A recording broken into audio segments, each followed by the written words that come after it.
ساتھ شعبہ تدریس سے بھی وابستہ ہیں اور اپنے بچوں کی بھی بہت جو ہے وہ اچھے انداز میں انہوں نے تربیت کی ہے، اور پاکستان کا ایک بہت بڑا نام، پاکستان کی معروف نقاد، پاکستان کی معروف محققہ اور شاعرہ جناب محترمہ حمیدہ شاہین صاحبہ اس وقت لائن پہ ہمارے ساتھ موجود ہیں۔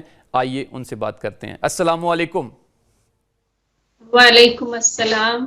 جی محترمہ حمیدہ شاہین صاحبہ، آپ کو پروگرام نسیم زندگی میں خوش آمدید کہتے ہیں اور اپنی پوری ٹیم کی طرف سے آپ کا شکریہ ادا کرتے ہیں کہ اپنے قیمتی اوقات میں سے آپ نے ہمارے لیے وقت نکالا اور پروگرام میں شریک ہوئے۔ سب سے پہلے میں یہ پوچھنا چاہوں گا کہ وہ کیا راز ہے کہ جس کے تحت الحمدللہ آپ کی ازدواجی زندگی بھی بہت اچھی گزر رہی ہے، ساتھ ساتھ بچوں کی بھی تربیت کی، اور ساتھ ساتھ جو ہے وہ شعبہ تدریس سے وابستہ بھی ہیں آپ، تو اس کو کس طرح آپ نے مینج کیا تاکہ ہم اپنے ناظرین کو بتا سکیں کہ اس انداز میں مینج کیا جا سکتا ہے؟ اصل میں دکھائی کچھ دیتا ہے اور پس پردہ حقائق بہت مختلف بھی ہوتے ہیں۔ بہت مشکلات سے گزر کر انسان اپنے پیش منظر کو درست کرتا ہے، پس منظر میں بہت سی الجھنیں بھی ہوتی ہیں۔ بے شک۔ تو مجھے بھی ظاہر ہے کہ بہت مشکلات کا سامنا کرنا پڑا اس سلسلے میں، خاص طور پہ اس وقت جب بچے بہت چھوٹے تھے۔ جیسے جیسے بچے بڑے ہو جاتے ہیں تو بچے خود ماحول کو سمجھ کر ماں باپ کے ساتھ، خصوصاً ماں کے ساتھ تعاون کرنا شروع کر دیتے ہیں۔ لہٰذا جب تک بچے چھوٹے ہوتے ہیں اس وقت تک عورت کو بہت سے سمجھوتے پڑتے ہیں، خود کو ایک محنت کش کے روپ میں رکھنا پڑتا ہے اور اپنے آرام اور آسائش کو تج کر اپنے بچوں کے لیے، اپنے گھر کے لیے اور اپنے شوق کے لیے، وہ شوق خواہ تدریس ہے، خواہ ڈاکٹری ہے، خواہ کوئی اور پیشہ ہے، اس کی خاطر، اس شوق کی خاطر ہمیں خواتین کو بہت کچھ قربانی بھی دینی پڑتی ہے اور بہت سے سمجھوتے بھی کرنا پڑتے ہیں۔ درست ہے۔ لیکن اس میں بہت زیادہ رول گھر والوں کا بھی ہوتا ہے، خاص طور پر شوہر کا۔ اگر شوہر تعاون کرنے والا ہے تو عورت بڑے حوصلے کے ساتھ ان تمام مراحل سے گزر جاتی ہے۔ اچھا، ملازمت پیشہ خواتین کی جو مشکلات ہیں وہ صرف اسی حوالے سے نہیں ہے، گھر اور بچوں کے حوالے سے، بلکہ غیر شادی شدہ خواتین جب ملازمت کرتی ہیں تو انہیں بھی بہت سی مشکلات پیش آتی ہیں۔ بلکہ میں یہ کہوں گی کہ اگر ہم اس کو 4 خانوں میں تقسیم کریں تو یہ زیادہ بہتر ہوگا۔ ایک یہ کہ غیر شادی شدہ خواتین کی مشکلات تھوڑی سی مختلف ہوتی ہیں، شادی شدہ خواتین کی مشکلات قدرے مختلف ہوتی ہیں۔ اس کے علاوہ کچھ مشکلات گھر کے اندر ہوتی ہیں اور کچھ مشکلات گھر کے باہر ہوتی ہیں۔ ان تمام کو فیس کرنا پڑتا ہے اور گھر کے اندر بھی گھر والوں کے تعاون کے ساتھ ہی ان پر قابو پایا جا سکتا ہے، اور گھر کے باہر بھی گھر والوں کا تعاون ہی، جب عورت کو محسوس ہو کہ میری پشت مضبوط ہے اور میرے پیچھے میرے بھائی ہیں یا میرا باپ ہے یا میرا شوہر ہے، تو وہ مضبوطی کے ساتھ حالات کا مقابلہ کر لیتی ہے۔ یہ مضبوطی اس کے اپنے کردار سے، اپنی سوچ سے بھی آتی ہے، اس کے پیشن سے یعنی جنون اور شوق سے بھی آتی ہے، لیکن اس کے ساتھ ساتھ اللہ تعالیٰ کی مدد شامل حال ہوتی ہے، دعا ہوتی ہے، ماں باپ کی دعا ہوتی ہے پیچھے، اور ساتھ ساتھ یہ طاقت کہ ہمارے گھر والے ہمارے ساتھ کھڑے ہیں، کسی بھی مشکل میں ہم اکیلے نہیں۔ عورت کے لیے یہ جو تاثر ہے، یہ تقویت ہے، یہ طاقت ہے، یہ عورت کی اسٹرینتھ ہے۔ تو اس لیے معاشرے میں سے تو ہم پورے معاشرے کو تو بدل نہیں سکتے، معاشرے سے بہت زیادہ توقعات لگانی بھی نہیں چاہیے۔ معاشرے میں بہت سی مشکلات درپیش ہوتی ہیں انسان کو، لیکن البتہ گھر والوں کے ساتھ، کیونکہ عورت جب غیر شادی شدہ ہو اور وہ ملازمت کرے تب بھی وہ گھر والوں کی موسٹلی اجازت سے ہی کر رہی ہوتی ہے، اور شادی کے بعد تو ڈیفینیٹلی شوہر کی اجازت سے کرتی ہے۔ تو جب وہ اجازت سے یہ کام کر رہی ہے تو پھر تعاون بھی کرنا سب کا فرض بنتا ہے گھر والوں کا. اور بچوں کی پرورش تو ظاہر ہے کہ اکیلی عورت کے بس کا کام نہیں ہے. سبھی مل جل کر اس میں اپنا اپنا حصہ ڈالتے ہیں. معاشرہ، اسکول، گھر والے، مختلف رشتے ہمارے جن کو جوڑے رکھنا ہماری ذمہ داری ہوتی ہے. آج کل عورت یہ سمجھتی ہے کہ شاید وہ اکیلی سارے بوجھ اٹھا سکتی ہے، تو ایسا نہیں ہے. رشتوں کو جوڑے رکھنا بہت ضروری ہے.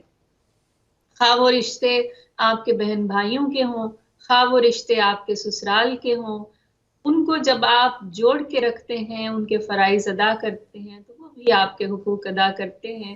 اور آپ کی پروفیشنل لائف میں بھی اور آپ کی گھریلو لائف میں بھی وہ بہت زیادہ مددگار ثابت ہوتے ہیں. اچھا، اس میں حمیدہ شاہین صاحبہ یہ بھی پوچھنا چاہوں گا کہ بعض دفعہ خواتین جو ملازمت پیشہ ہوتی ہیں، ان کے چھوٹے بچے ہوتے ہیں، تو گھروں کے اندر کوئی کام کرنے والی یا ان بچوں کے لیے خاص جو ہے وہ خواتین کو رکھا جاتا ہے تاکہ وہ ان کے ساتھ جو ہے وقت گزاریں.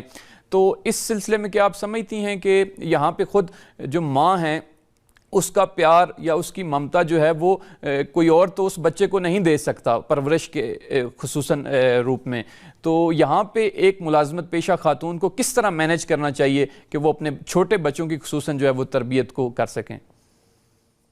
اچھا، اس سلسلے میں ایک بات بہت شدت سے کہنا چاہوں گی کہ جی جی کبھی بھی خواہ وہ بیٹی ہو خواہ بیٹا ہو، چھوٹے بچوں کو پوری طرح سے کسی اور عورت کے رحم و کرم پہ نہیں چھوڑنا چاہیے جس کو آپ نے تنخواہ پر ملازمہ رکھا ہے. اس سلسلے میں اپنی کولیگز سے، اپنے ساتھیوں سے، اپنے دوستوں سے مختلف قسم کے بہت بھیانک قسم کے تجربات بھی میں نے سنے ہیں، جس کے بعد میں اس نتیجے پر پہنچی ہوں کہ ہمیشہ نگرانی اپنی ہی رکھنی چاہیے. اس سلسلے میں پاکستان میں تو گورنمنٹ کا بہت زیادہ یہ احسن اقدام ہے کہ ہر جگہ تقریباً تمام اداروں میں خواتین کام کرتی ہیں وہاں بیبی سینٹرز کا قیام لازمی قرار دیا گیا ہے تاکہ ماں اپنے بچوں کو اپنے ساتھ لے جا سکے، اور جب بھی ملازمت میں اس کے اوقات میں کوئی وقفہ آئے تو وہ جا کر خود دیکھ بھال کر سکے کہ کیا اس کے بچوں کی اچھے طریقے سے نگہبانی کی جا رہی ہے یا نہیں. یہ ہم سے پہلے کی نسل جن کو یہ مسئلہ تھا اور وہ گھر پر ملازمت پیشہ خواتین کی نگرانی میں بچوں کو چھوڑ کر آ جاتی تھی، تو ان کے تجربات کو زیادہ بہتر ثابت نہیں ہوئے. تو اس لیے یا تو سگے رشتے ہونے چاہیے، یعنی نانی ہے یا خالہ ہے یا دادی ہے یا پھپھو ہے، یا یہ ہے کہ ماں کی خود نگرانی ہونی چاہیے. اگر گھر میں کوئی بڑا بزرگ ہے تب آپ ملازمت پیشہ خاتون کو، آیا کو ان کی نگرانی میں چھوڑ سکتے ہیں کہ جو بزرگ ہے وہ اس پر نگرانی رکھے کہ وہ بچے کی ٹھیک سے دیکھ بھال کر رہے ہیں یا نہیں. یہاں صرف دیکھ بھال کرنا ہی مراد نہیں ہے بلکہ اور بہت سی قباحتیں اس کے ذریعے.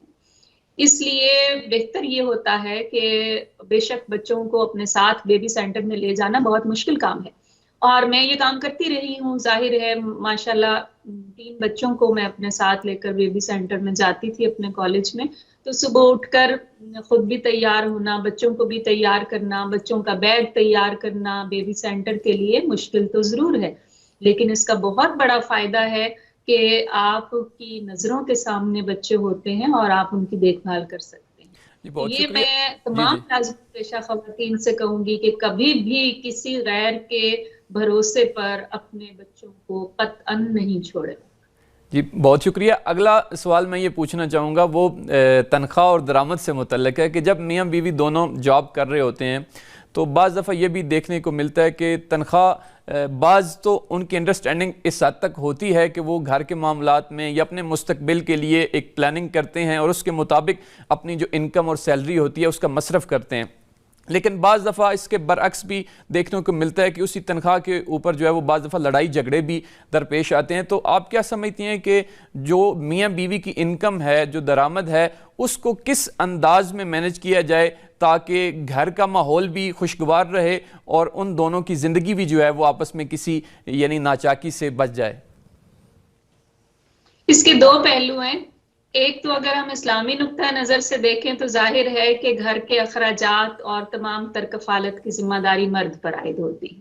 درست. اور بہتر ہے کہ مرد کی آمدنی اتنی ہو کہ وہ تمام تر اخراجات گھر کے اپنا کفیل ہو سکے.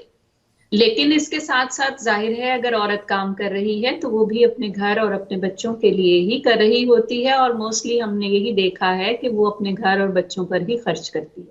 مسئلہ وہاں آ جاتا ہے جہاں اس کی مرضی کے خلاف اس کی تنخواہ کو خرچ کرنے یا اس سے چھین لینے کی کوشش کی جاتی ہے.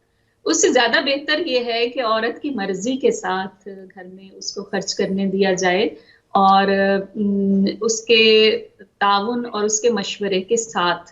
اور یہ کوئی ایسا مشکل کام بھی نہیں ہے، کیونکہ عورت نے گھر کے اندر ہی اس کو رکھنا ہے، کہیں اور نہیں لے جانا اس تنخواہ کو.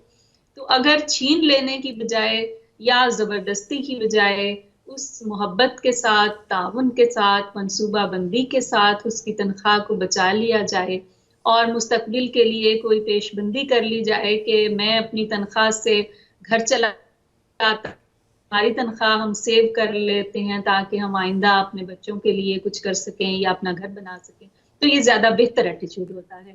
زبردستی کرنا تنخواہ کے معاملے میں عورت کے ساتھ یہ درست نہیں ہے، اسلامی طور پر بھی درست نہیں ہے، اخلاقی طور پر بھی درست نہیں ہے، کیونکہ ظاہر ہے کفالت کی ذمہ داری مرد ہی کی ہے. جی جی عورت اگر ہاتھ بٹا رہی ہے اور اپنے گھر کے فرائض بھی انجام دے رہی ہے تو اس کا مطلب ہے کہ اس کا شکریہ ادا کرنا بنتا ہے، اس پر زبردستی کرنا نہیں بنتا. جی بالکل. اچھا، آخر میں ہم یہ پوچھنا چاہیں گے کہ آپ ہمارے ناظرین کو کون سے ایسے پیشے جو ہیں وہ ریکمینڈ کریں گی کہ جن میں خواتین آج کے زمانے کے اندر کام کر سکتی ہیں آسانی سے، یا ان کی یعنی اپنی حرمت و عفت کو برقرار رکھتے ہوئے جو ہے وہ ان کے لیے ایک آبرومندانہ پیشے کے طور پہ وہ پیشہ قرار دیا جا سکتا ہے؟ دیکھیے، ہمارے زمانے میں جب میں اسٹوڈنٹ تھی تو دو ہی پیشے بہتر سمجھے جاتے تھے کہ یا وہ ڈاکٹر بن جائے یا وہ ٹیچر بن جائے، بلکہ سب سے سیف پیشہ ٹیچنگ سمجھا جاتا تھا عورت کے لیے.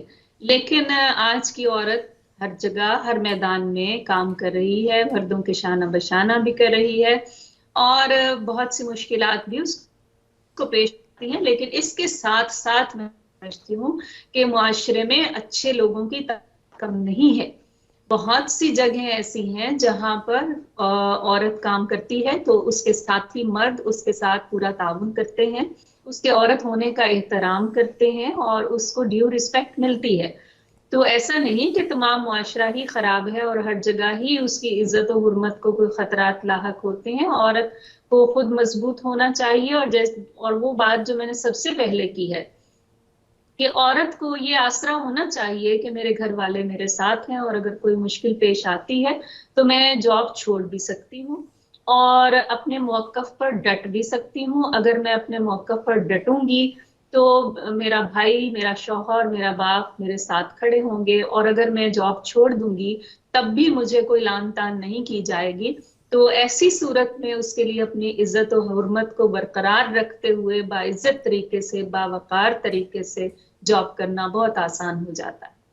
جی بہت شکریہ جناب محترمہ حمیدہ شاہین صاحبہ کہ آپ نے ہمارے لیے جو ہے وہ وقت نکالا اور پروگرام میں شریک ہوئی اور خوبصورت انداز میں آپ نے اس موضوع کے اوپر گفتگو فرمائی. آپ کا بہت بہت شکریہ. اپنا ڈھیر سارا خیال رکھیے گا. خدا حافظ. بہت شکریہ، بہت شکریہ. جی ناظرین، محترمہ حمیدہ شاہین صاحبہ پاکستان سے معروف نثر نگار، نقاد، شاعرہ اور شعبہ تدریس سے آپ وابستہ ہیں، ہمارے ساتھ لائن پہ موجود تھیں اور خوبصورت انداز میں